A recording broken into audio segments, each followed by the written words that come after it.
ফার্মের মুরগি বড় হতে যতদিন না সময় লাগে তার থেকে বেশি দিন থাকে আমাদের ফ্রিজে। তো আজকে আপনাদের সাথে শেয়ার করব ফ্রিজে পড়ে থাকা মুরগি দিয়ে দুর্দান্ত স্বাদের একটা রেসিপি। আশা করি সবার ভালো লাগবে। তার জন্য একটা প্যানে 1 টেবিল চামচ পরিমাণ রান্নার তেল দিয়ে দিলাম হচ্ছে পেঁয়াজ কুচি, আদা কুচি আর হচ্ছে বাদাম। তারপর 2 মিনিট মতো ভেজে তুলে রেখে দেব। তারপর ওই একই প্যানে দিয়ে দেবো 2 টুকরো দারচিনি, দিয়ে দেবো 4-5টা এলাচ, লবঙ্গ, গোটা জিরা, গোটা ধনে, শুকনো মরিচ, স্টার অ্যানিস, বড় কালো এলাচ আর দিয়ে দেবো জয়ত্রীর অর্ধেকটা। তারপর 30 সেকেন্ড ভেজে ব্লেন্ডার জারে সব কিছু দিয়ে আমি ব্লেন্ড করে নিয়েছি।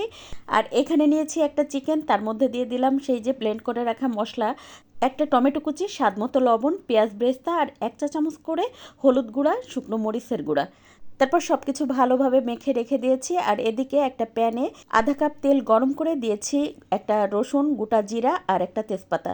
তারপর খুব ভালোভাবে গরম করে মাংসের মধ্যে দিয়ে ভালোভাবে নেড়ে চেড়ে মাংসটা 20 মিনিটের জন্য রেস্টে রেখে দিয়েছি।